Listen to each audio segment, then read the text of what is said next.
Okay, so it says, after the death of Joshua, the Israelites asked the Lord, who of us is to go up and fight against the Canaanites? So Joshua's dead, they have no leader. And they're like, okay, there's a whole lot of people here that we have to get rid of. Like, a whole lot.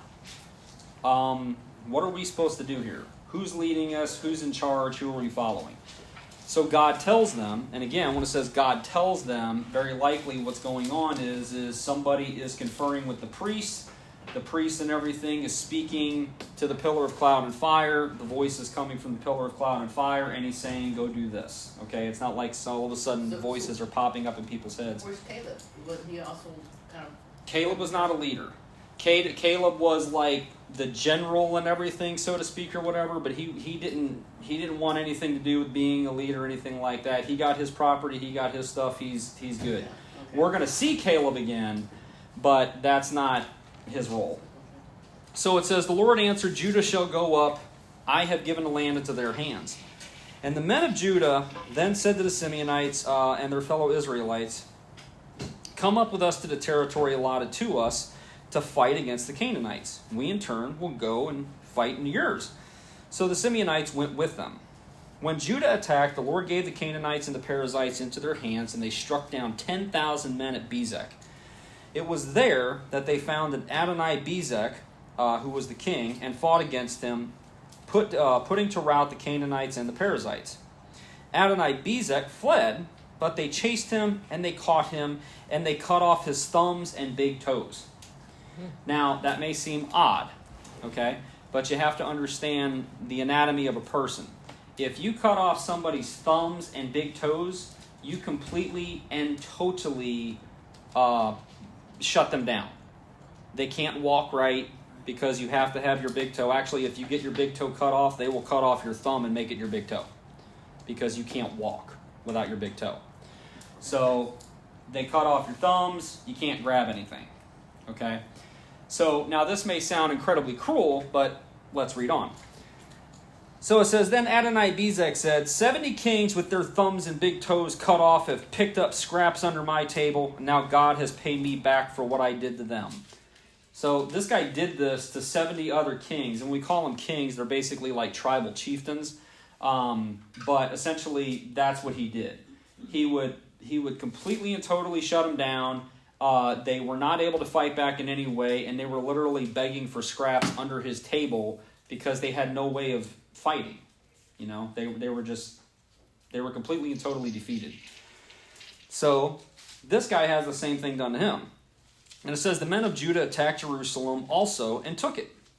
Then they put the city to the sword and set it on fire. After that, Judah went down to fight against the Canaanites living in the hill country, the Negev and the western foothills. They advanced against the Canaanites living in Hebron, formerly known as Kiriath Arba, and defeated Sheshai, Ahiman, and Talmai. And from there, they advanced against the people living in Debir, formerly known as Kiriath Sepher. And Caleb said, I will give my daughter Aksa in marriage to the man who attacks and captures Kiriath Sepher.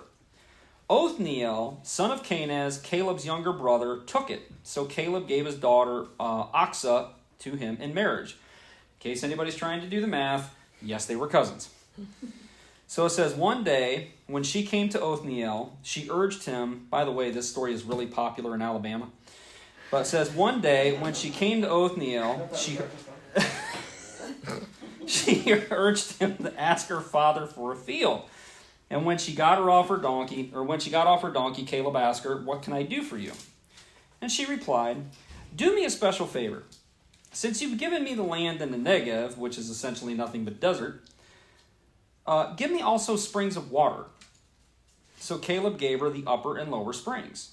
So Caleb, being a wonderful dad and everything, basically says, hey, I got 5 acres for you. It's right out here in the desert. There's even a cactus. Okay, and she comes back to her dad like, this is really nice, but I would really appreciate it if we had a well. So he gave her the upper and lower springs. It says, the descendants of Moses, father-in-law, the Canaanite, went up from the city of palms is Jericho, with the people of Judah to live among the inhabitants of the desert of Judah in the Negev near Arad. Okay, So this is kind of like what it's talking about, like the opening title of the Israel fights the remaining Canaanites. So they fight the Canaanites. All right, they don't get rid of every single bit of them, but they're fighting them, they're backing them down, and they're doing okay. It says, then the men of Judah went with the Simeonites, their fellow Israelites, and attacked the Canaanites living in Zephath, and they totally destroyed the city. Therefore, it was called Hormah. Judah also took Gaza, Ashkelon, and Ekron, each city with its territory. The Lord was with the men of Judah. They took possession of the hill country, but they were unable to drive the people from the plains because they had chariots fitted with iron. So, chariots fitted with iron nowadays sounds like something you would see on Ben-Hur or something like that. Not really all that impressive. But you have to understand that back then, iron chariots were like today's version of a tank. Okay? You were incredibly fast. You were incredibly agile. You could have one person in the back shooting as you were going along. They would have blades and everything coming from the sides so they could easily just mow people down with them. These were serious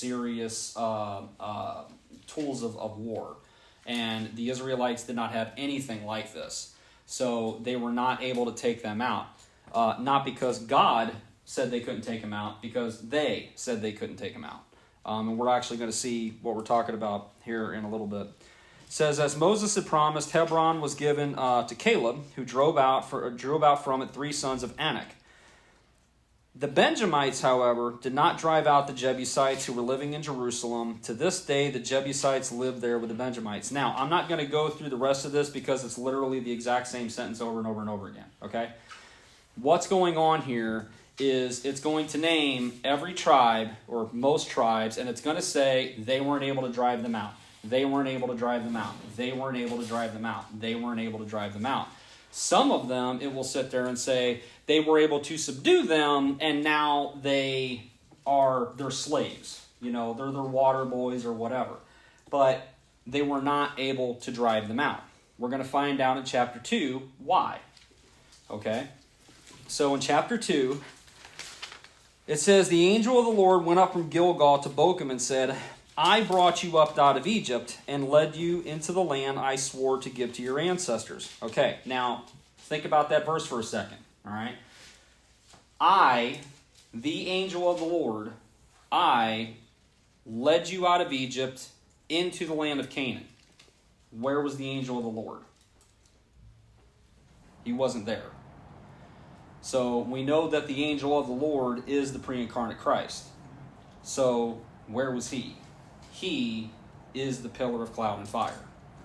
So, and we see that when we're actually introduced to the pillar of cloud and fire, it actually says it is the angel of the Lord. So in case anybody has any distinction or any arguments or whatever, the Bible is very clear about who Jesus Christ is in the Old Testament. Again, it's called a Christophany. It's when we see Jesus in the Old Testament before we see him as fully man and fully God. So it says, I brought you out of Egypt and led you into the land I swore to give you to your ancestors. And I said, I will never break my covenant with you. And you shall not make a covenant with the people of this land, but you shall break down their altars. Yet you have disobeyed me. Why have you done this? I have also said, I will not drive them out before you. They will become traps for you, and their gods will become snares to you. So when the angel of the Lord had spoken all these things to the Israelites, the people wept aloud, and they called that place Bochum. Bochum means weepers, bunch of crybabies. So it says, they offered sacrifices to the Lord. So, God is basically just reiterating what he's already said. If you do what I say, and you listen to me, and you trust me, I will go before you, and I will wipe out your enemies before you. This is not even going to be a fight. I am going to conquer them. But if you don't do what I tell you to do, if you sin against me, if you're not following my commandments, then I'm not going to fight for you, and you're going to get your butt kicked left and right. And we see that happen. And we just read all these different tribes are trying to drive out all these different people, and they are not able to do it. They're just not able to do it. So it says, after Joshua had dismissed the Israelites, they went to take possession of the land, each to their own inheritance. So this is kind of like retelling the story. The people served the Lord throughout the lifetime of Joshua and the elders who outlived him and who had seen all the great things the Lord had done for Israel. Joshua, son of Nun, the servant of the Lord, died at the age of 110, and they buried him in the land of his inheritance at Timnath-Heres in the hill country of Ephraim, north of Mount Gash. After that whole generation had been gathered to their ancestors, another generation grew up who knew neither the Lord nor what he had done for Israel. So think about for a second how fast that went downhill. A generation is 40 years. After all of the people, which essentially only Caleb and Joshua and everything were from the original land of Egypt, but all of the people that came over, that were raised in the Negev, that were raised in the wilderness, came over and did all that fighting over in the Canaanite land, they're all dead. All of them are gone now. And in less than 40 years after that, nobody even knows who God is. They don't know anything that he did. They didn't pass down any stories. They didn't show them, this is what God has done for us. They don't even know him. I'm sure there are some that do, but by and large, the people have no relationship with God whatsoever. It took less than 40 years to do that. That's kind of scary, because that exact same thing can happen to this generation. We have things like TV and internet and all that stuff that can teach the generation, but it is nothing compared to a father teaching a son, a mother teaching a daughter, something like that. It took less than 40 years, and God was wiped from their minds. So it says, Then the Israelites did evil in the eyes of the Lord and served the Baals, which are the gods of the Canaanites. They forsook the Lord, the God of their ancestors, who had brought them out of Egypt. They followed and worshipped various gods and peoples around them. They aroused the Lord's anger before they forsook him and served Baal and the Ashtoreths. In his anger against Israel, the Lord gave them into the hands of the raiders who plundered them. He sold them into the hands of their enemies all around, whom they were no longer able to resist. And whenever Israel went out to fight, the hand of the Lord was against them to defeat them, just as he had sworn to them, and they were in great distress. Then the Lord raised up judges, who saved them out of the hands of these raiders, and yet they would not listen to their judges, but prostituted themselves to other gods and worshipped them. They quickly turned from the ways of their ancestors, who had been obedient to the Lord's commands. Whenever the Lord raised up a judge for them, he was with the judge and saved them out of the hands of their enemies as long as the judge lived. For the Lord relented because of their groaning under those who oppressed and afflicted them.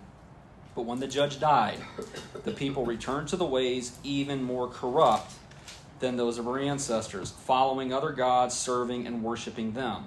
They refused to give up their evil practices and stubborn ways. So this is basically a prelude, or kind of like an overall of what we're going to read in the book of Judges. And it's exactly right. You're going to have a judge that God is going to raise up. He is going to take control. He's going to handle the situation. He's going to basically have peace for about a generation, about 40 years or so. He's going to die. Shortly after that, within about 10 to 30 years, usually in that time frame, everything goes to pot again. Only this time, they go farther down the hole. It'll happen again, and they're going to go farther down the hole. Farther down the hole. By the time we're done with Judges, you're going to read, in those days, there was no king, and everyone did what was right in their own eyes. There was no king. Actually, there was no king like David? No, there was no king. That hadn't happened yet. But there was no king, meaning God. No one cared about God. They did not listen. They did not care. They were not interested. So, and everyone did what was right in their own eyes. So the glory of God is still there with the ark, and the priests are still there, but they're not listening to them. They're not listening. Yeah, they don't. Yeah, they're not there. They're not interested in doing the sacrifices. Again, some of them are. Okay, there are the exception. There are faithful people and everything, but by and large, the nation of Israel has completely and totally prostituted itself to these other gods. And we've talked about it before, and we're going to read it a lot in this, so I might as well just get this out of the way. I know it's risque, but it's just a fact. I'm here to teach you. Okay? One of the things that these people did when it sits there and talks about the Baals and the Ashtoreths. So Baal was like vitality, okay? There was a poet, I can't remember his name, but essentially he said like the Baal was the power that up through the green fused the flower blossoms, okay? So basically it's that power of life that brings up everything. Well, if you're going to have a god that's power is basically bringing life, you're going to have a female counterpart to that. And the female counterpart to that was Ashtoreth. And what she was is they would make Asherah poles. They would make them real high, and they would stick up into the air like this, probably about 10 to 15 to 20 feet high. They would put them in the ground, and people would come, and they would have ritualistic sex under these poles.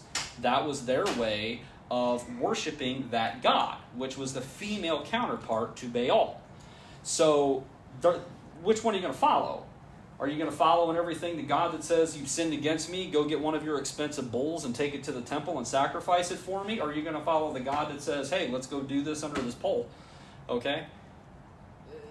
Depending on what kind of a person you are and everything, for a lot of people, even in this generation, that's a relatively easy choice. So that's what they did.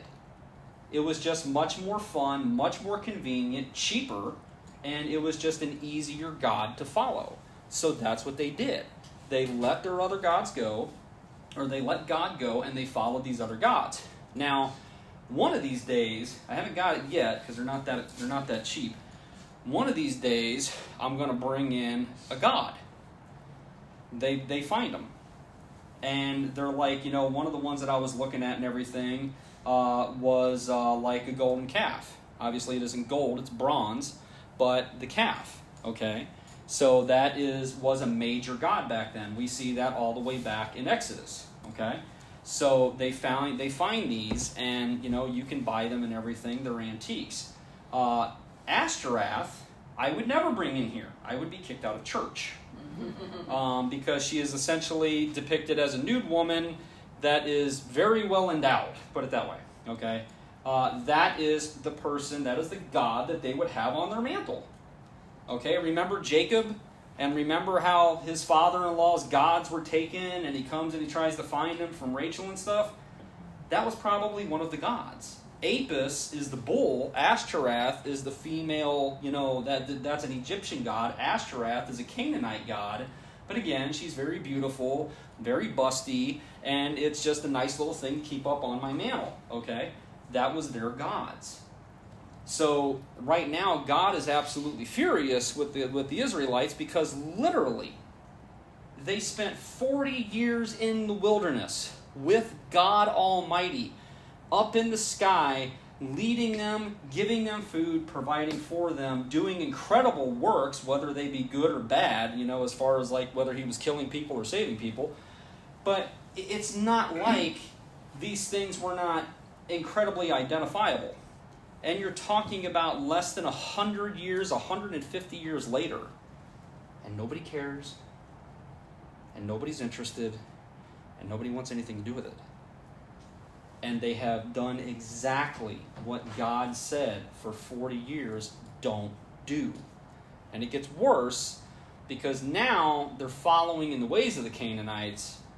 Within a few chapters, they're going to start breeding with the Canaanites, which is what God said, do not do. Because he's trying to keep the nation of Israel the nation of Israel. And the quickest way, you can sit there and study history all you want, the quickest way to annihilate a particular person group, it is not trying to find everyone and killing them. It's breeding with them. It's intermixing their DNA with your DNA until their DNA don't exist no more.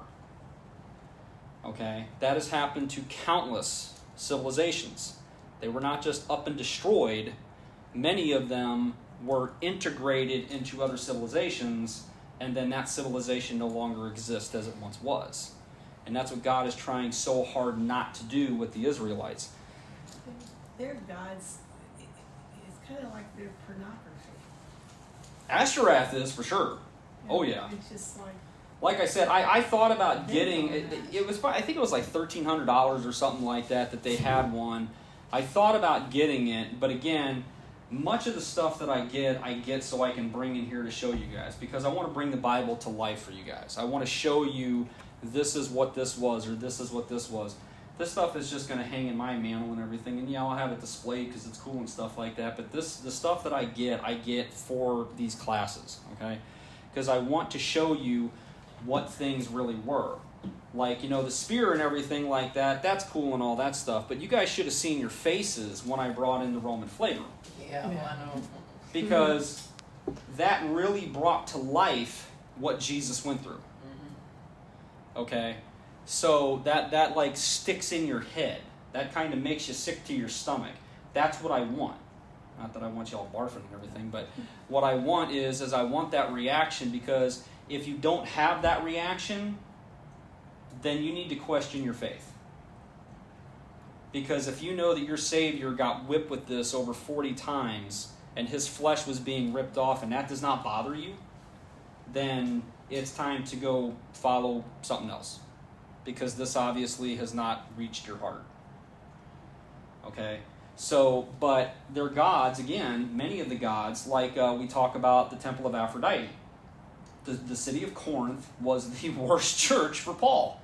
Read 1st and 2nd Corinthians. That was a church that was just jacked up from the very beginning. Why? Because he was literally competing with the Temple of Aphrodite, where you can go up there and you worship Aphrodite by having sex with a trained, picked out, gorgeous, less than 25-year-old prostitute. So what are you doing on Sunday? And those women were so good at what they did that after the age of 25 years old, they would be sold as wives. And man, did they fetch a price. So that's what he was dealing with. And I've said before and everything, when it comes to the sins that we commit, I don't think there's hierarchies or anything, but the one that God fights over and over and over and over again is lust. It is sexual sin. That is the one that Satan uses to capture, I would say, at least 90% of the people. The pastors that you know out there, and I mean, I'm not talking about these guys, but the pastors that you see out there on TV and all that stuff, 90% of the time, the sin that knocks them down from their high horse is they're found out having an affair. It's some kind of sexual sin. That is the one that God really, really, really tries to hit home and says, don't do that. Don't go down that road, because it is like a claw machine. It grabs you and it just drags you. So it says, where was I? 20. Okay, so it says, the Lord was very angry with Israel and said, because this nation has violated the covenant I ordained for their ancestors and has not listened to me, I will no longer drive out before them any of the nations Joshua left when he died. And I will use them to test Israel and see whether they will keep the way of the Lord and walk in it as their ancestors did. The Lord had allowed those nations to remain, and he did not drive them out at once by giving them into the hands of Joshua. So in other words, these guys are not listening pretty much from day one. And God's like, fine. You guys don't want to listen. I'm trying to give you this land, but fine. You don't want to adhere to me. You don't want to adhere to my laws. Fine. That I am going to get you in here. I'm going to get you set up. I'm going to have you divide out all the land. And then I'm going to leave everybody else alone. And I'm going to see how much you're going to come running to me because you can't do the job. I want to see whether or not you turn yourselves back to me because you need to realize you need me. And truthfully, God does that to all of us. Okay, every now and again, I call it the 2x4 to the head moment. Every now and again, God's got to wind up because you've fallen away. Lord knows I've done it countless times. But you fall away, you get away from him, and God's like, dude, I've been whispering in your ear to turn around. Now it's time to get hurt. I want you. You're coming back. This is going to be easy or hard. Which one is it? So God will put those things in our path to pull us back to him. because once we hit rock bottom, that's the first thing we do is we call out to God, and that's just our nature. And it sounds like I'm beating up on the Israelites because hey, they actually did witness a lot of this stuff, not these guys particularly, but you know what I'm saying. But I mean, really, we can't, because we do the exact same thing. We do the exact same thing. How many people here can honestly say that they have never witnessed or seen or heard a testimony of somebody that it was God? And yet, 5 minutes later, you'll forget about it, and you'll go about living your life, and we just put it out of our mind, and then all of a sudden, the next thing you know, we're doing something and everything we shouldn't be doing.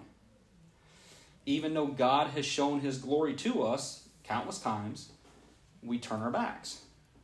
So I don't think the book of Judges as a whole and everything is just a historical book. I think it really is. It's kind of a mirror of what God is going to do to drag you back. Because he does. He fights hard for these guys.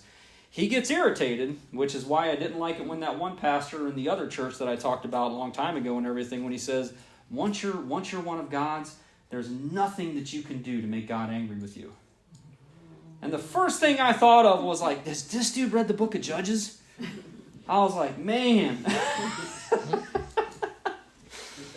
So, all right, so chapter 3, it says, these are the nations the Lord left to test all the Israelites who had not experienced any of the wars in Canaan. It says parenthetically, he did this only to teach warfare to the descendants of the Israelites who had not previous battle experience. So in other words, this is kind of like boot camp. So it says to the descendants of the Israelites, I'm reading wrong one. It says the 5 rulers of the Philistines, so the 5 Philistine cities, they're all still there. And I talked about this last week. David's the one that winds up getting rid of all them. Gath is one of them. That's where Goliath comes from. It says, all the Canaanites, the Sidonians, and the Hivites living in the Lebanon mountains from Mount Baal Hermon to Lebo Hamath. It says they were left to test the Israelites to see whether they would obey the Lord's commands, which he had given their ancestors through Moses. The Israelites lived among the Canaanites, Hittites, Amorites, Perizzites, Hivites, and Jebusites. They took their daughters in marriage and gave their own daughters to their sons and served their gods. So they are literally now crossbreeding with all of these different clans, all of these different peoples. They're worshiping their gods. So if God does not take control of this situation within about 3 to 4 generations, because that's all it takes, the Israelites would not exist. They would be completely, the DNA would be completely gone. It does not take that long for that to happen. So, now we're going to get into the Judges. Some of them are lengthy. Some of them are literally one verse. Okay? I'm really hoping, I don't know if we're going to have time because we're already half an hour in and everything, but I really hope we get to Gamaliel because that's my absolute favorite. Or not Gamaliel, having a brain fart. Hold on. Gideon, yeah, Gamaliel. Everybody knows who Gamaliel is. Okay, it says, the Israelites did evil in the eyes of the Lord. They fought the Lord their God and served the Baals and the Asherahs. The anger of the Lord burned against Israel so that he sold them into the hands of Cushnan-Rishathaim, king of Aram Naharaim, whom the Israelites were subjected for 8 years. But then they cried out to the Lord. He raised them up a deliverer, Othniel, son of Kenaz, Caleb's younger brother, who saved them. So this is his daughter's husband. It says, the Spirit of the Lord came on him so that he became Israel's judge and went to war. The Lord gave Cushnan-Rishathaim, king of Aram, into the hands of Othniel, who overpowered him. So the land had peace for 40 years until Othniel, son of Kenaz, died.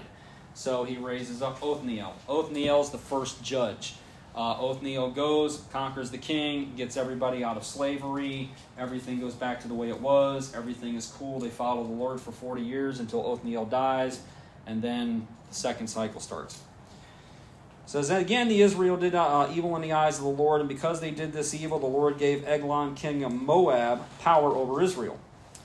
Getting the Ammonites and the Amalekites to join him, Eglon came and attacked Israel, and they took possession of the city of palms, or Jericho.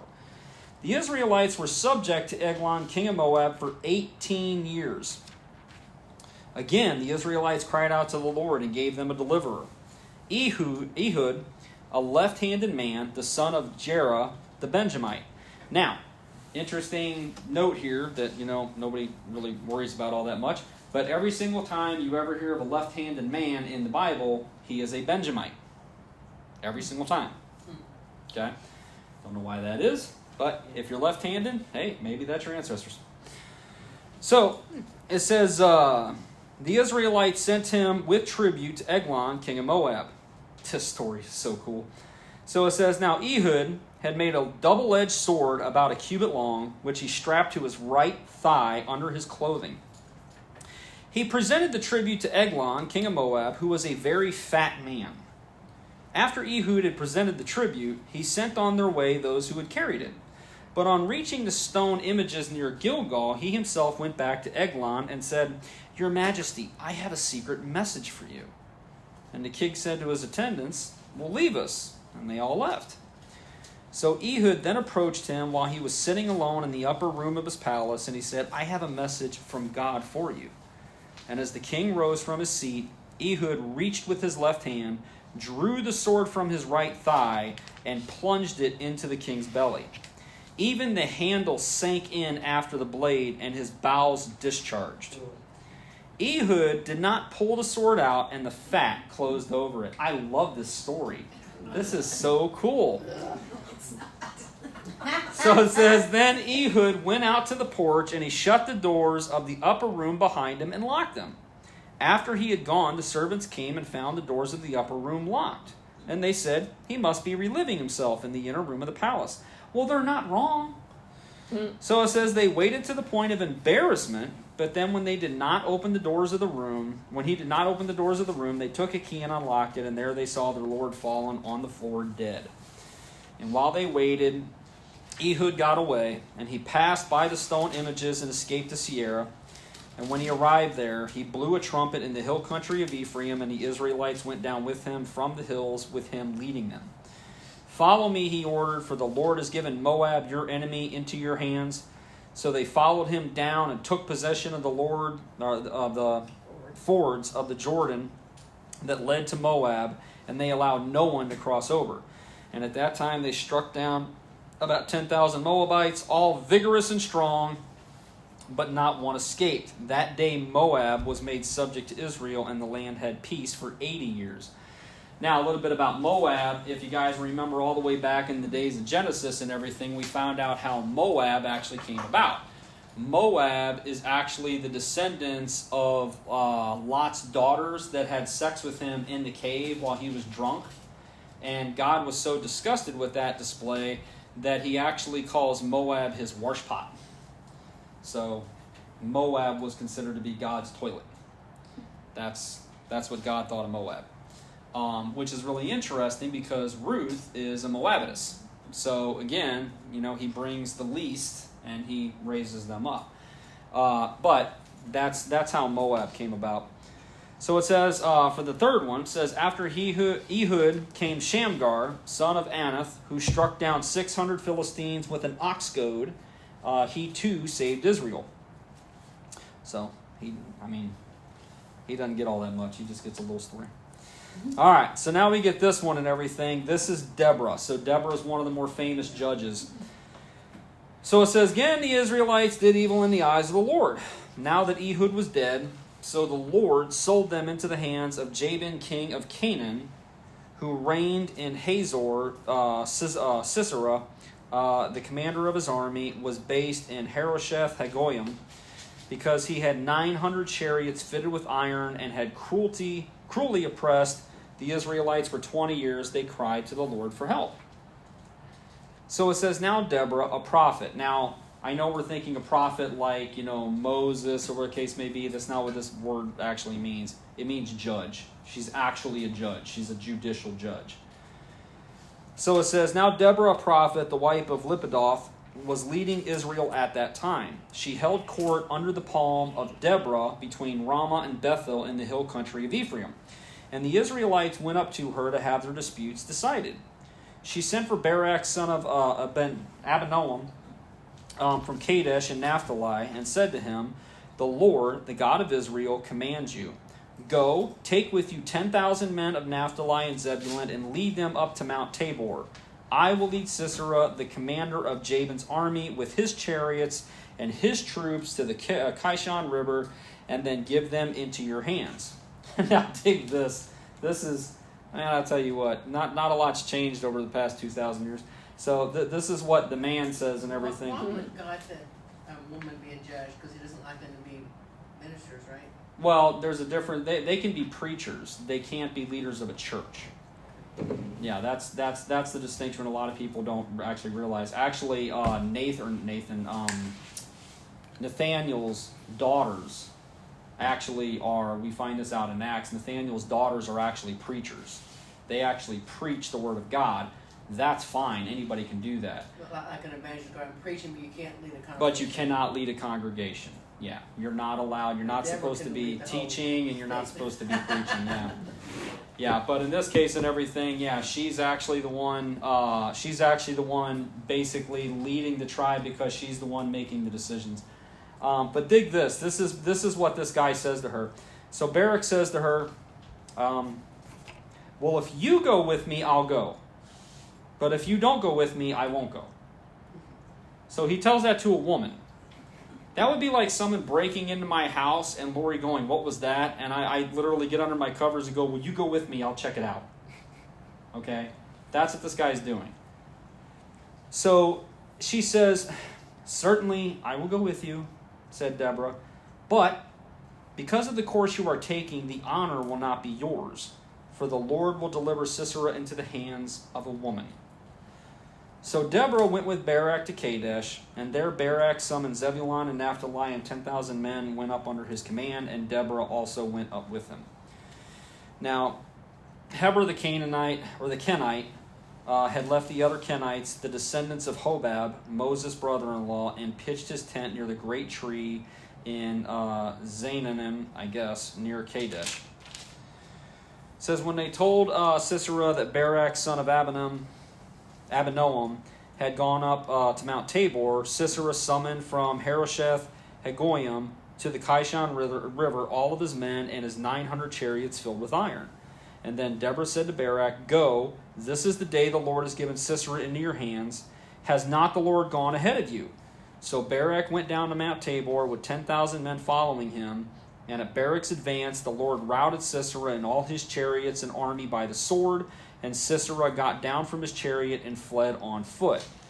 So Barak pursued the chariots and army as far as Harosheth Hagoyim, and all Sisera's troops fell by the sword, not a man was left. Sisera, meanwhile, fled on foot to the tent of Jael, the wife of Heber the Kenite, because there was an alliance between Jabin, king of Hazor, and the family of Heber the Kenite. So Jael went out to meet Sisera and said to him, "Come in, my lord, come right in, don't be afraid." So he entered her tent, and she covered him with a blanket. So I know I'm saying a lot of weird names and everything, so in case you're not following, let me illustrate what's going on here. So Deborah, along with the guy she's with and everything, they are going to rout this army. They do.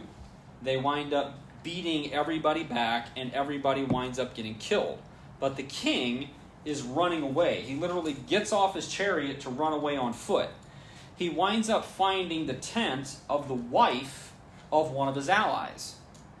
And she comes out, and she sees him, and she's like, "Oh my goodness, are you okay? Come on in, come on in. You can come into the tent and everything. Everything's going to be fine." Okay? So the king is now in the tent of one of his allies' wives. Okay? That's what's going on right now. So it says Barak, that's the guy that Deborah's with, pursued the chariots and army. I already did that.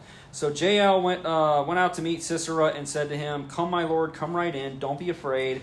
So he entered her tent, and she covered him with a blanket. Now dig this. This is the king. I got to be honest with you. This story right here, not a lot of manly men.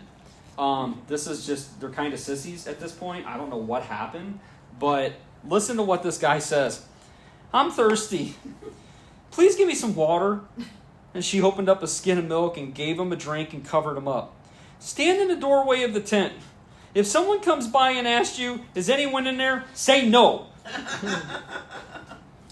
But Jael, Heber's wife, picked up a tent peg and a hammer and went quietly to him while he lay fast asleep, exhausted. And she drove the peg through his temple into the ground, and he died. So, I guess the question there would be, what would you think was the last thing that ran through his mind?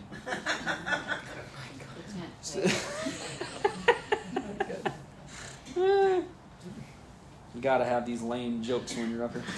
All right, so it says, just then Barak came in pursuit of Sisera, and Jael went out to meet him. Come, she said, I will show you the man you're looking for.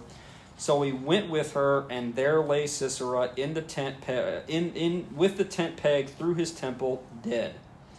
And on that day God subdued Jabin, king of Canaan, before the Israelites. And the hand of the Israelites pressed harder and harder against Jabin, king of Canaan, until they destroyed him. Okay, so we're not going to go over this part right here. This is called the Song of Deborah, and I hope I'm not upsetting anybody by skipping it. But basically, it's just literally a song that was written for Deborah. Remember how she sat there and she said that you're not going to get the honor here? Well, here you go.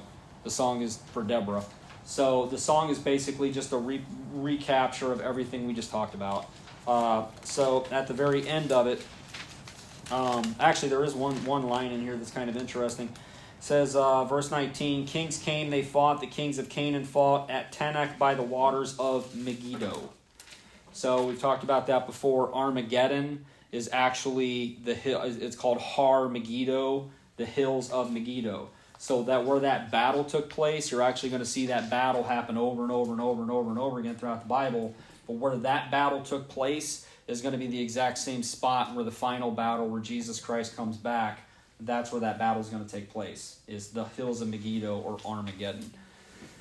So all the way at the very end of it, it says, so may your enemies perish, but may all those who love you be like the sun when it rises in its strength. And then it says, the land had peace for 40 years. Okay, so now we're going to get to Gideon. So Gideon has a pretty big story. Deborah's kind of important in everything, but Gideon is the first major story that we're going to get into in the book of Judges. This story is wild, and this story is absolutely hilarious. Talk about Jesus having a sense of humor. We're about to see it right now. So it says, the Israelites did evil in the eyes of the Lord, and for 7 years he gave them into the hands of the Midianites. Because the power of Midian was so oppressive, the Israelites prepared shelters for them in the mountain clefts, caves, and strongholds. Whenever the Israelites planted their crops, the Midianites, the Amalekites, and other eastern peoples invaded the country. They camped on the land and ruined the crops all the way to Gaza and did not spare a living thing for Israel, neither sheep nor cattle nor donkeys. They came up with their livestock and their tents like swarms of locusts. It was impossible to count them or their camels. They invaded the land to ravage it. Midian so impoverished the Israelites that they cried out to the Lord for help. So it says, when the Israelites cried out to the Lord because of Midian, he sent them a prophet who said, this is what the Lord, the God of Israel, says. I brought you out of Egypt, out of the land of slavery. I rescued you from the hand of the Egyptians, and I delivered you from the hand of all of your oppressors. I drove them out before you and gave you their land. And I said to you, I am the Lord your God. Do not worship the gods of the Amorites in whose land you live. But you have not listened to me. So the angel of the Lord came and sat down under the oak in Ophrah that belonged to Joash the Abiezrite, where his son Gideon was threshing wheat in a winepress to keep it from the Midianites. So, I'll read this next verse and then I got to explain this. It says, then the angel of the Lord appeared to you and he said, the Lord is with you, mighty warrior. Okay, so I read that in a particular way with a particular inflection. That's not at all how this went. I'm gonna explain this. So you have Gideon. Okay, so let me explain to you the two different things that he's doing here. When you're in a wine press, okay, a wine press is dug into the ground. Sometimes it's a small wine press and it's only dug in about this far. Other times it's dug deep. Okay.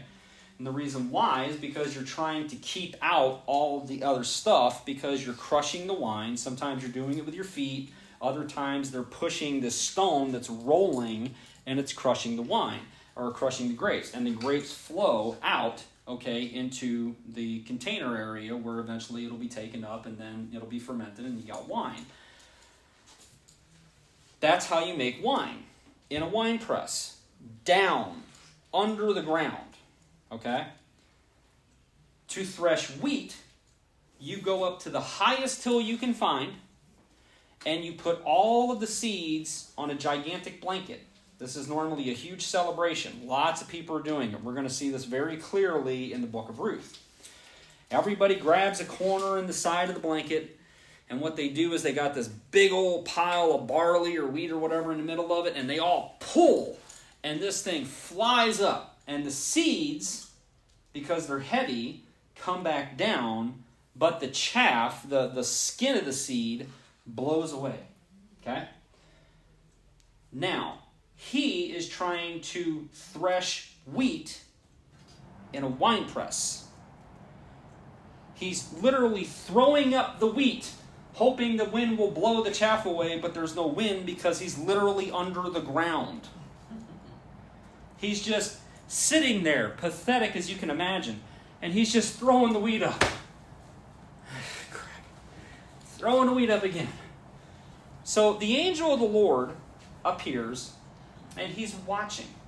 This isn't like he's declaring himself, I am. No. He's sitting there. He's literally he's watching.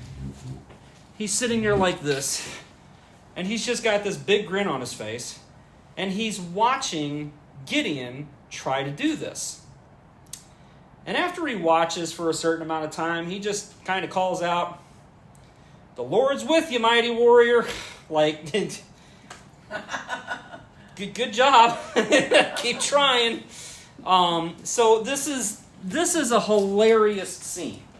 Okay, Jesus is very obviously kind of taken with this guy. He really likes him, and we're going to see that here in a minute. But he's trying so hard to thresh the wheat so he can have some food that nobody's going to come and steal from him. But he knows if he's threshing the wheat where everybody can see it, his enemies are going to come and are going to take it. So he says, "The Lord is with you, mighty warrior." And Gideon, pathetic as you please, says, "Pardon me, my Lord, but if the Lord is with us, why has all this happened to us? Where are all his wonders that our ancestors told us about when they said, 'Did not the Lord bring us out of Egypt?' But the Lord has abandoned us and given us into the hands of the Midian." And the Lord turned to him and said, "Go in the strength that you have," which isn't a lot, "and save Israel out of Midian's hand. Am I not sending you?" "Pardon me, my Lord." You're going to remember this real clearly from Exodus. "Pardon me, my Lord, but how can I save Israel? My clan is the weakest in Manasseh, and I am the least in my family." And the Lord answered, "I will be with you, and you will strike down all the Midianites, leaving none alive." And Gideon replied, "Now if I found favor in your eyes, give me a sign that it really is you talking to me. Please do not go away until I come back and bring my offering and set it before you." And the Lord, rolling his eyes, says, "Okay, I'll wait for you to return." So Gideon went inside, prepared a young goat, and from an ephah of flour he made bread without yeast. This took 4 hours. This was not going into the refrigerator and getting Jesus a cup of iced tea. This took hours to do. So, putting the meat in a basket and its broth in a pot, he brought them out and offered them under the oak. And the angel of God said, "Take the meat and the unleavened bread, place them on this rock, and pour out the broth."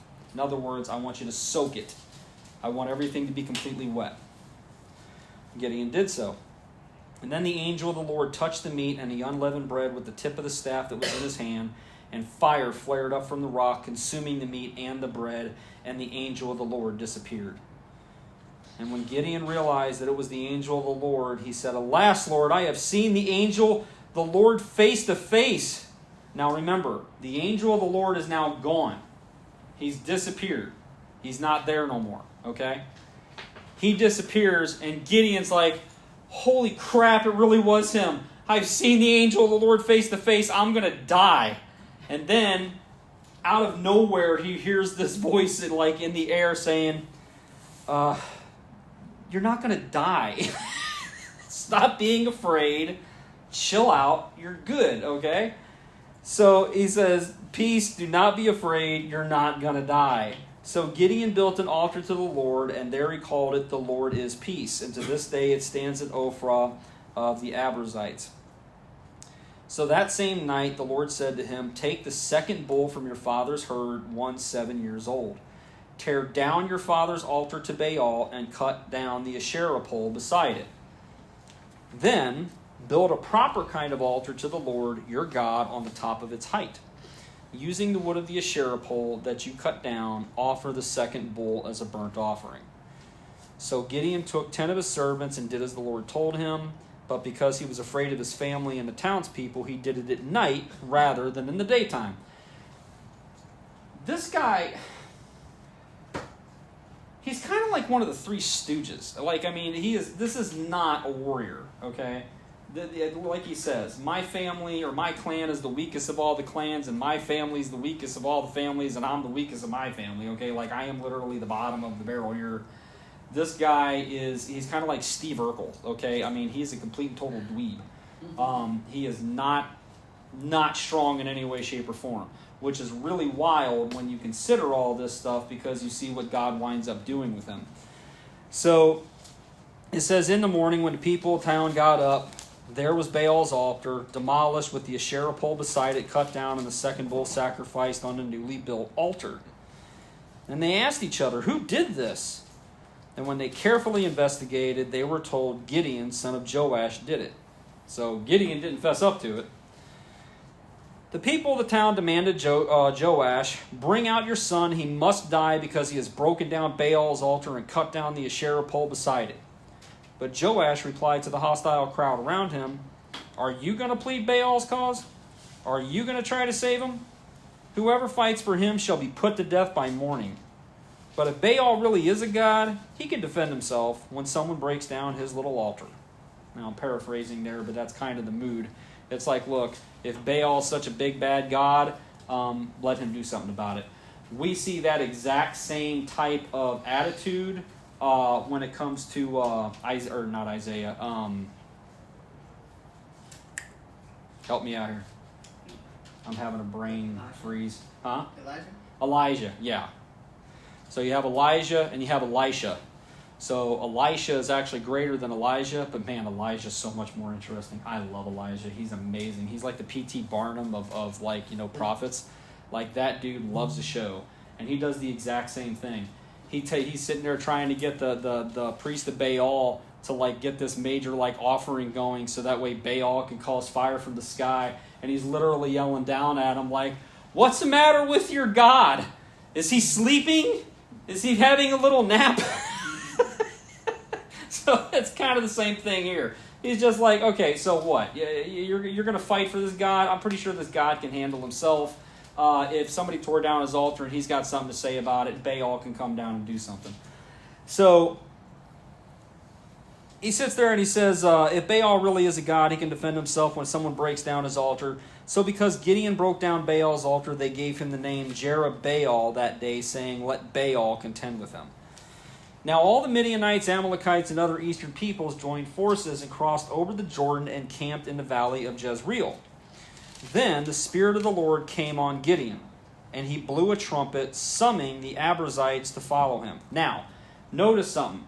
Up until this point, he's meek, he's cowardly, he's unsure of himself. Now the Spirit of God comes on him. Okay? Now this dude is going to be like Rambo. Alright? It completely changes how he... Well, I won't say completely because he's still kind of a dweeb. But he's not afraid. He's ready to go. He is going to do exactly what God asked him to do. So it says, now all the... says he sent messengers out through Manasseh, calling them to arms, and also into Asher, Zebulun, and Naphtali, and they went up to meet them.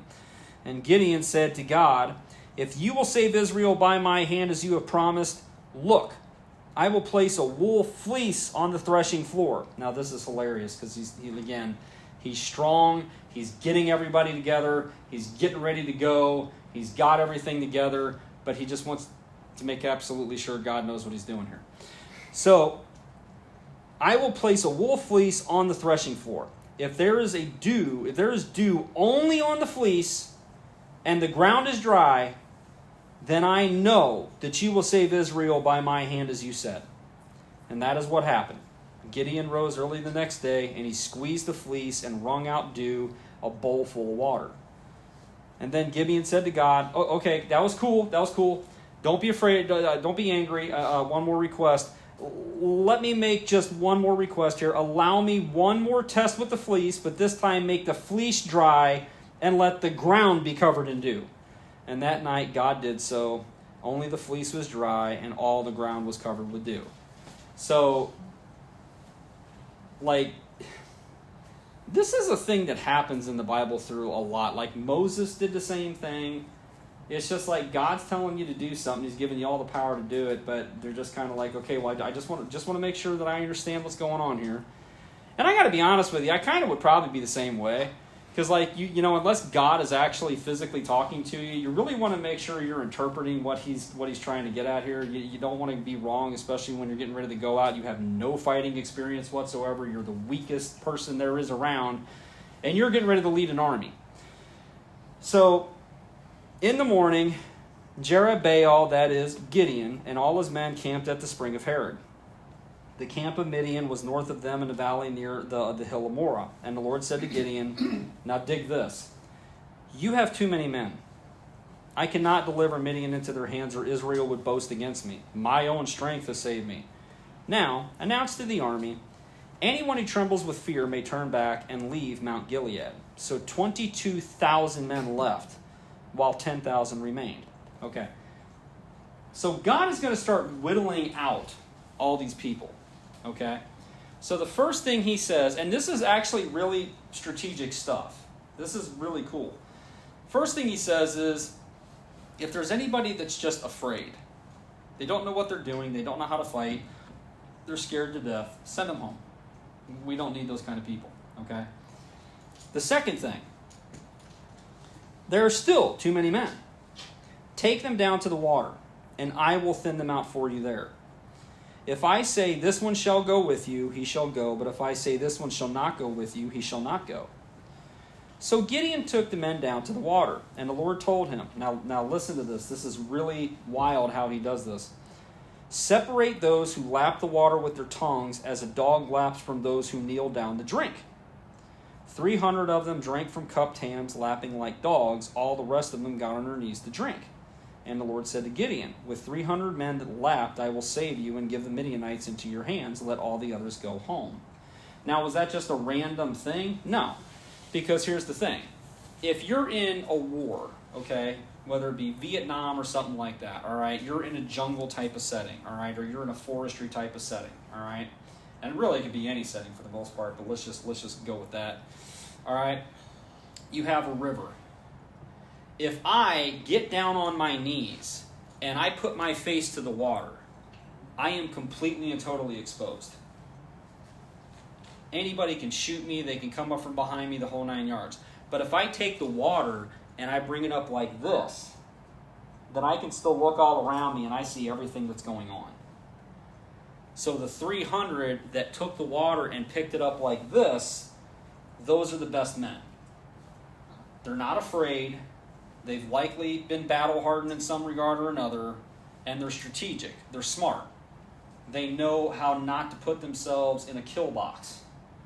So God says, take those 300 men, and you, the weakest of the weak, and you are going to lead these 300 men against the Midianites.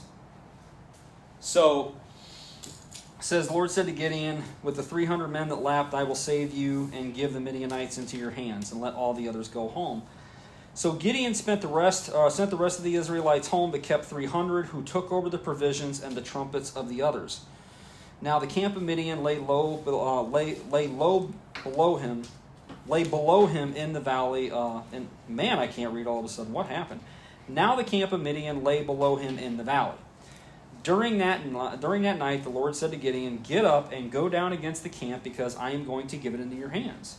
If you are afraid to attack, go down to the camp with your servant Purah, and listen to what they are saying. Afterward, you will be encouraged to attack the camp." So he and Purah went to his servant that went down to the outpost of the camp. The Midianites and the Amalekites and all the other eastern peoples had settled in the valley thick as locusts. Their camels could no more be counted than the sand on the seashore. Gideon arrived just as a man that was telling a friend his dream. "I had a dream," he was saying. "A round loaf of barley bread came tumbling into the Midianite camp. It struck the tent with such force that the tent overturned and collapsed." And his friend responded, "This can be nothing other than the sword of Gideon, son of Joash, the Israelite. God has given the Midianites and the whole camp into his hands." And when Gideon heard the dream and its interpretation, he bowed down and worshipped. And he returned to the camp of Israel and called out, "Get up, the Lord has given the Midianite camp into your hands." Dividing the 300 men in the 3 companies, he placed trumpets and empty jars in the hands of all of them with torches inside. This is cool what he's getting ready to do. But what did we just read, okay? It's the exact same thing that we saw in the book of Joshua, okay? Send somebody into the camp. I want to know what they're thinking. What's going on here? And what happened? The prostitute sat there, Hagar, sits there and talks and says, "Everybody is scared to death of you. They are terrified. They are utterly quaking in their boots." This is great information. So now Gideon finds out the exact same thing. There are thousands of these people. Like, there is no possible way this army of 300 could possibly rout these guys. But he knows that they're terrified of them because they have faith in their God, our God, and they know that that God is fighting for them. It doesn't matter how many people are coming at them. But watch what happens. This is really cool. So he says, "Watch me," he told them. "Follow my lead. When I get to the edge of the water, do exactly as I do. And when I or all who are with me blow our trumpets, then from all around the camp blow yours and shout for the Lord and for Gideon." So Gideon and the 300 men with him reached the edge of the camp at the beginning of the middle watch, just after they had changed the guard. They blew their trumpets and broke the jars that were in their hands. The 3 companies blew the trumpets and smashed the jars. Grabbing the torches in their left hands and holding in their right hands the trumpets that they were to blow, they shouted, "A sword for the Lord and for Gideon!" And while each man held his position around the camp, all the Midianites ran, crying out as they fled. When the 300 trumpets sounded, the Lord caused the men throughout the camp to turn on each other with their swords. The army fled to Bethshitta towards Zerah, as far as the border of Abel-Maholah near Tabeth.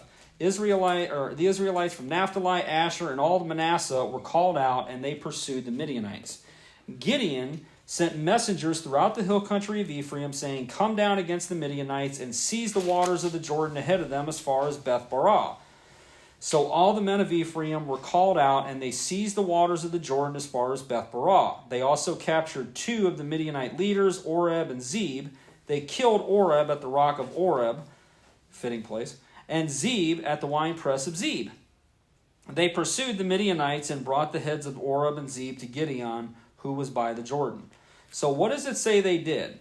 They blew their trumpets and broke the jars that were in their hands. The 3 companies blew the trumpets and smashed the jars. Grasping the torches on their left hand and holding their right hands the trumpets they were to blow, they shouted, "A sword for the Lord and for Gideon." So what's going on here? It's basically the exact same situation that we saw with Joshua with the city of Jericho, only this time they're doing it in the dark. So these people are afraid. They're scared to death that something major is going to happen, okay? So he sends them off into 3 different divisions, and they start surrounding the camp. And then they take the jars, and everybody at the same time is starting to smash these jars, making all sorts of racket. All of a sudden, these torches light up. They see torches all around them, and they hear all these people screaming and shouting. They don't think it's 300. They think it's 30,000. They have no idea. So they're all getting up. They're getting up out of bed and everything. This is the middle of the night. They're all getting up. They're getting up out of bed. They're grabbing their swords. They're bumping into somebody, and they're stabbing that person because who are you and why are you hitting me? they're all starting to kill each other because they don't know what's going on. It says that they did this right after the shift change, okay? So nobody's settled, nobody knows what's going on, all of this is happening, and all of a sudden everybody starts running.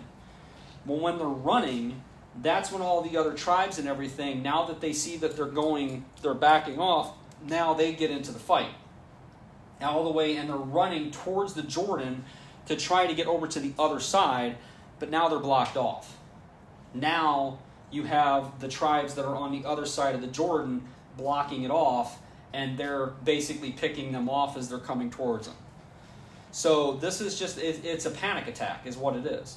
And again, this is something and everything that, like I've said before, like with the whole thing of Jericho. Is it a miracle this happened? Yes. But it's a miracle because of God's overall what you would call supervision of the situation. He doesn't create some amazing thing that happened. He tells Gideon, do this, and I'll handle it. Okay, I am going to make them feel what I want them to feel. You do this, you do A, you do B, and I'll handle C, and D is going to be the outcome of this. Okay? The same thing that happened in Jericho. He kept circling and kept circling and kept circling. These people are trying to figure out what's going on up until the last time he draws them all out, and they shout. They have this huge war cry, and they start charging, and everybody that's up on the walls turns around, runs, and the walls fall outward. So it's a strategic battle play. I mean, this is something that you would do in real life. Make them think that you are more powerful than you are, and that's exactly what he does here. So it says, chapter 8, it says, now the Ephraimites asked Gideon, why have you treated us like this? Why didn't you call us when you went to fight Midian? And they challenged him vigorously. So dig this. All these people and everything, they don't want nothing to do with it. They don't want to fight for their freedom and everything. But then they find out that Gideon is going to be this grand hero. And they're like, well, why didn't you call us? We'd have had your back, man. Figures. The sad part about these stories is I can totally see this happening in today's world. Totally. Without a problem whatsoever. It says, but he answered them, what have I accomplished compared to you? Aren't the gleanings of the Ephraim's grapes better than the full grape harvest of Abiezer? God gave Oreb and Zeb, the Midianite leaders, into your hands. What was I able to do compared to you? And at this, their resentment again subsided.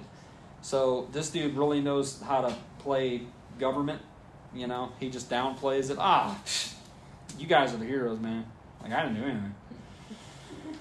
So it says, Gideon and his 300 men, exhausted, yet keeping up their pursuit, came to the Jordan and crossed it.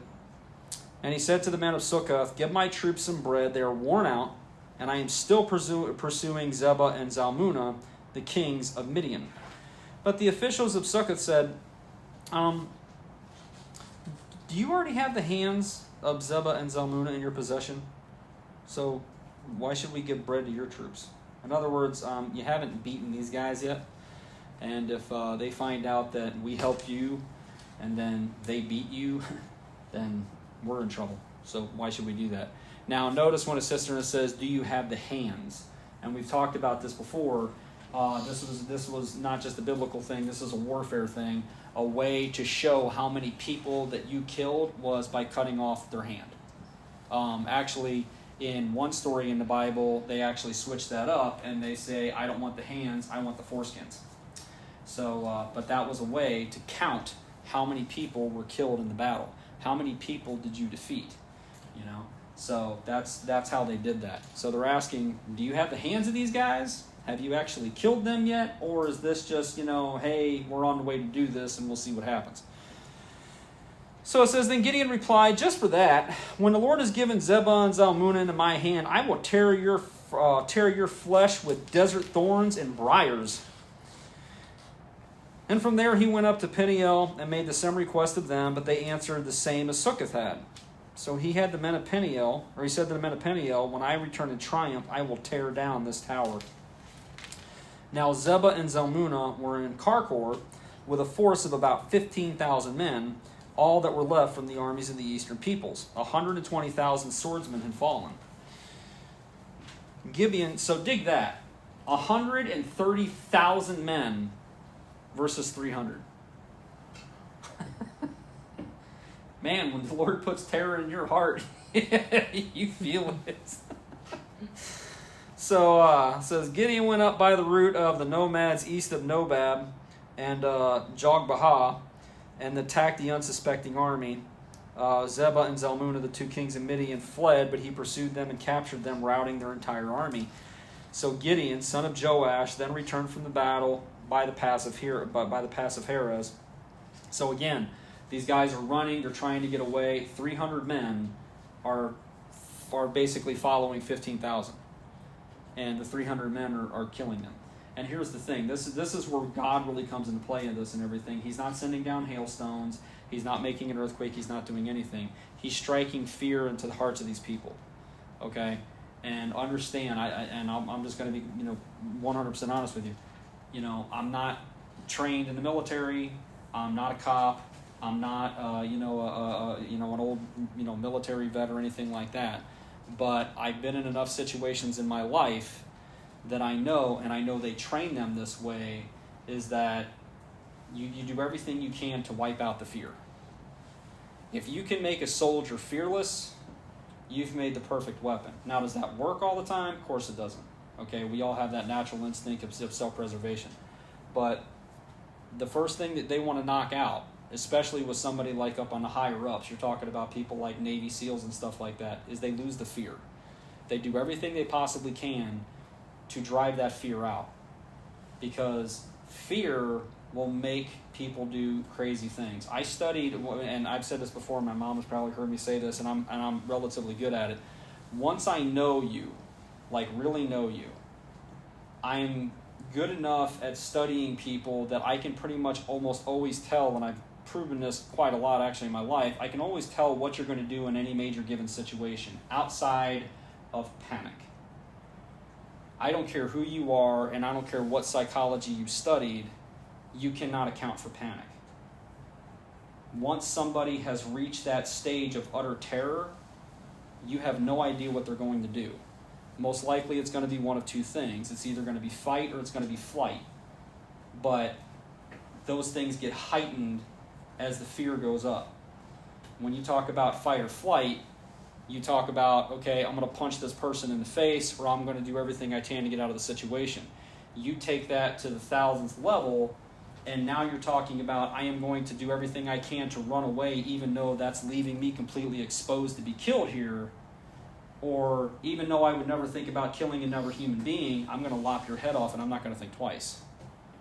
That's what it does. That's what fear does to us. It makes us do things. The adrenaline kicks in. The Incredible Hulk show, and this is a true fact. This isn't just a story.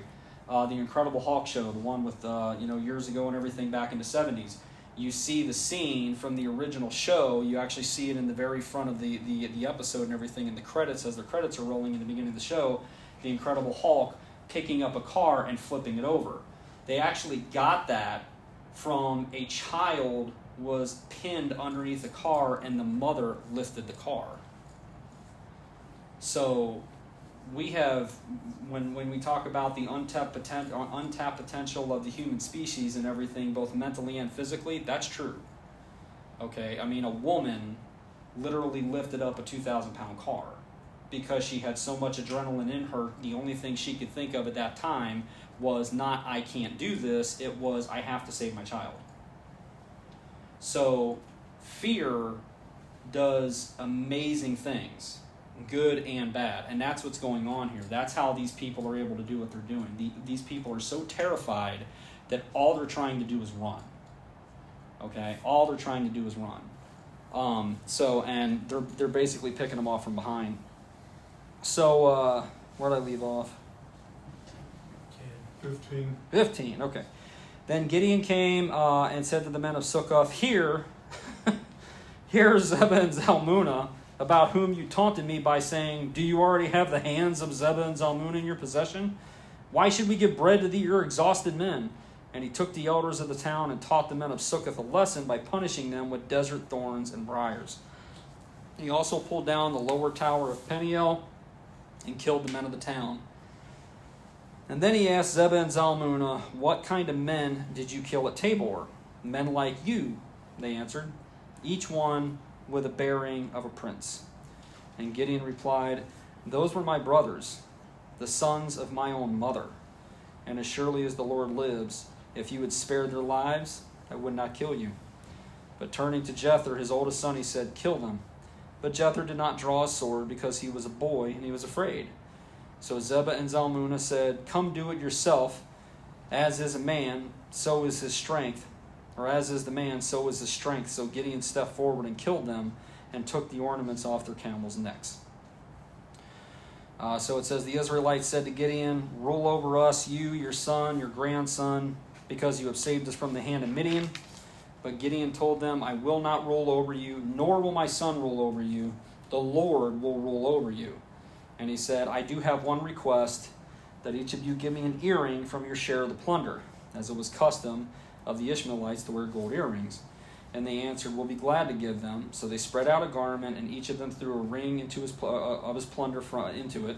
And the weight of the gold rings he asked came to 1,700 shekels, not counting the ornaments, the pendants, the purple garments worn by the kings of Midian, or the chains that were on their camels' necks. And Gideon made the gold into an ephod, which he placed in Ophrah, his town. And all Israel prostituted themselves by worshiping it there, and it became a snare to Gideon and his family. So dig that. Gideon, they say, "Rule over us, you've saved us." And Gideon says, "No, I'm not ruling over you. My son's not ruling over you. I'm not your king. God is your king. But, give me a share of the plunder, and I'll be happy." So they do, and he makes an ephod out of it, like a symbol, and he puts it up, kind of like as a commemorating thing, and they start to worship it. That's crazy. I mean, that's just nuts. So real quick, we'll finish this up. It says, "Thus Midian was subdued before the Israelites and did not raise its head again. During Gideon's lifetime, the land had peace 40 years. Jerubbaal, son of Joash, went back home to live. He had 70 sons of his own, for he had many wives. His concubine, who lived in Shechem, also bore him a son, whose name was Abimelech. Gideon, son of Joash, died at a good old age and was buried in the tomb of his father Joash in Ophrah of the Abiezrites. The Abiezrites, yeah. No sooner than Gideon died than the Israelites again prostituted themselves to the Baals. They set up Baal-berith as their god, and they did not remember the Lord their God, who had rescued them from the hands of all their enemies on every side. And they also failed to show any loyalty to the family of Jerubbaal, that is Gideon, in spite of all the good things that he had done for them." So the next judge we're going to read about is the one that they just talked about, which is Abimelech. Okay? All right, so now for the thing that I'm going to show you guys. So here's the thing. Two things. One, this is not obviously the real thing. This is like a mock-up of it, I guess. Two, this is not going to look like what you guys think it's going to look like. But the reason why I say that is because, the reason why I had it done this way is because the portrait that we get of what I'm about to show you is probably not accurate. Okay, it's probably not exactly the way it is. But so far we've seen the weapon that Jesus was scourged with. We've seen the spear that he was pierced with. Seen the nails. So, this I had made, just so that way we understand exactly what he wore. Oh, yeah. So that is very likely what the crown of thorns actually looked like.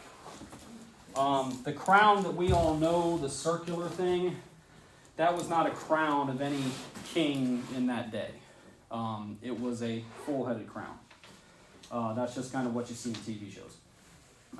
But that, the length of the thorns and everything are accurate. There's actually a particular bush in Jerusalem, in Israel, that grows, and the thorns are just like that. So this is actually made by kids and everything, like from a youth group that you can contact and everything, and they'll make you either this one or they'll make you the circular one if that's what you want. But this is the one that I wanted. But this is just to show us exactly what he had to wear while he was on the cross. So this is the thing that, and for anybody who watches wrestling in that regard and everything, one thing you'll find out, especially if you watch the old wrestling with like Dusty Rhodes and stuff like that, is you want to bleed, cut your forehead. Right up here and everything, it is like lots and lots of blood vessels and everything up here. You want to bleed, cut your forehead. And it will pour down. This was literally sticking in every side on top of his head, the whole 9 yards and everything. And it was piercing him, and blood was just pouring down. So it was. Hit him with wreaths or something on top of his head or something. Didn't they say something about that? What's that? That they smited him on top of the head with a. Oh yeah, with a rod. To drive it down. Yeah. In the movie and everything, you see them put the circular one on there, and then he takes a rod and he basically like pushes it in, so that way it actually digs into him. But yeah, it was more like that. It was more like they put something like that on him, and then they would just whack it down into him, so that way all those huge thorns and everything would stick in. But yeah, that's, you talk about nerve endings and everything all around your head, the top of your head, all that stuff. That's why like head scratches and everything feel so good. Yeah, imagine that. So yeah, that's, like I said, obviously that's not the original or anything like that, but that's just something that I had made and everything, so that way it just kind of gives us a visual idea of exactly what he did. That makes more sense with a crown.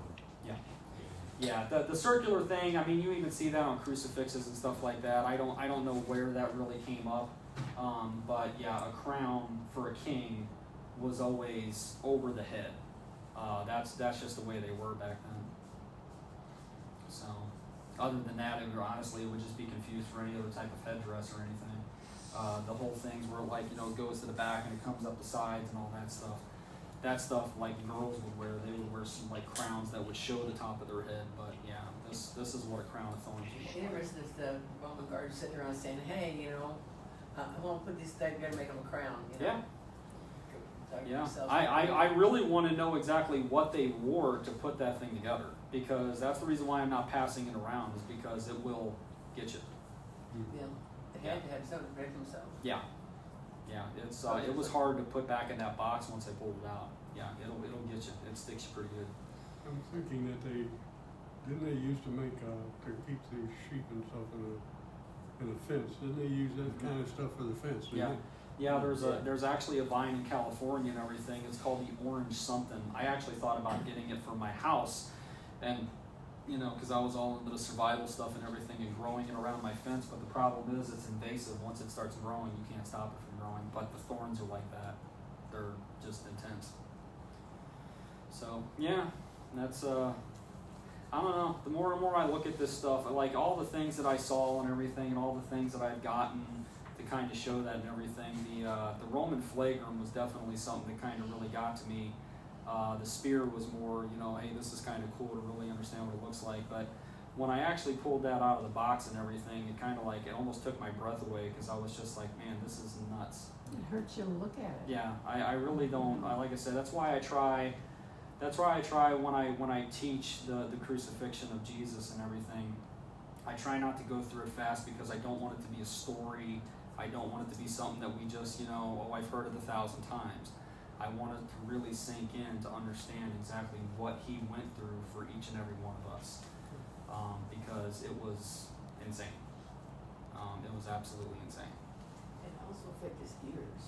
Oh yeah, it dug into everything. The top of his Think head. about just here, but I mean, all this, it still was tender here too, Yep. Yeah, he was in pain, in intense pain from head to toe. Like I said before and everything, even when they put him on the cross, you can take your finger and right here, and you can push down and start to feel it. If you actually know exactly where to push, you can take a 300-pound man, grab him at the right spot, and he will literally drop to his knees. Now, imagine taking a nail and shoving it through where all those nerve endings are. And then, after it's through, flipping it over and then nailing that nail to where it bends down to where he can't get out of it. I mean, the pain that he was going through was absolutely intense. And then after he was up there, then they put this thing on. So, yeah, he was, I mean, it's just insane. And again, I've said this before, one of the things that just amazes me about the crucifixion and even the torture of Jesus was the Bible tells us in a few different places, even in the prophets, he never cried out. He never screamed, he never said no, he never said stop, he never did anything. You know, I mean, I'm sure he made a sound or two and everything, but you go through the stuff that he's going through, people are going to be screaming at the top of their lungs, and he did not do that. He did not yell out. He took it. There's a very old song by a gentleman named Carmen called This Blood, and it talks about this blood brought on a Roman's shoulder. He put to the shoulders, this blood's for you. And then when the blood spilt on in the song, Simon Shoot, he said, Simon, this blood's for you. It's just so like, whoa. You know? Yeah. Even to the Roman soldiers, he's saying that, you know? Yeah, actually, I wrote that in my book today. I'm actually writing the chapter right now and everything on different parts of the gospel, and that's actually one of the very last things that I wrote today is he came to this earth, and this is an exact quote, but it's the same idea. He came to this earth, literally the creator of the universe. He was born, he was laid in the manger, he lived a very humble life. Most of the time he was homeless. He was hung on a cross, and which is the most humiliating and one of the most painful deaths you can possibly have. He was naked, he was beaten, he was tortured, all for a crime that he didn't commit. And what I was talking about was one of the traits of Jesus Christ that I've talked about here at great length and everything is his meekness. And that's where I was going with and everything in that particular part of the book was his meekness. And I sat there and I put in there, it's just like any other person you can think of would have been cussing, screaming, telling, God, send angels, kill these people, do all that stuff. And instead, Jesus Christ was asking God to forgive all of them because they didn't know what they were doing. Yeah, it's just like you're talking about having the power to end all of creation if he wanted to and just start over. And he didn't do that. And that literally is the very definition of being meek. You can't have much more controlled strength than that. So yeah, it's sobering. It really is. Like I said, and I do this for the sole reason that I know that when you hear something, no matter how incredible it is, once you hear it enough, it kind of goes numb. You don't feel it anymore. So that's why I want you to see this kind of stuff and everything, so that way you feel it. Because just like Jesus sits there and talks about in the book of Revelation, John himself, he sits there and he talks to the church in Ephesus, and he sits there and he says, you're doing all these things right, but I have one thing against you. You've lost your first love. He's talking to John, the 16-year-old kid that put his head on Jesus' shoulder and fell asleep at the Last Supper. You have lost your first love. You're doing it all, but you're doing it all for the wrong reasons. You're not doing it because you love me anymore. And that's a very, very sobering thought when somebody like John, who literally was with Jesus for 3 years, John took care of his mother after the death and the resurrection and ascension of Jesus. Mother, this is your son. Son, this is your mother. And he had lost that love for Christ. He was just kind of in pilot mode at that point. So if he can get there, man, can we all. So, all right, well, let's go ahead and pray and we'll get up. Heavenly Father, thank you so much. Thank you for the lessons that we learned in your word. Thank you for the mirror images that we see of the Israelites and all the things that they're doing and how we can actually look into our own lives and see that. And Lord, just thank you for what you've done for us all. Please, as I know that we are all sinful. I know that it is in our hearts to just abandon you, just as the Israelites did over and over again. But Lord, just help us truly. Give us hearts that we would never, never forsake you, that we would never lose our first love. Help us always to remember, not just mentally, but spiritually, who you are and what you have done. So help us to feel that in any way that we can. Lord, please be with everybody here. Take care of them and watch over them.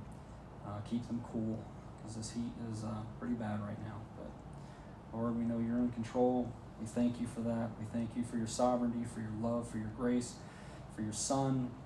Lord, we just thank you. We love you. We praise you, and we pray all this in Jesus' name. Amen.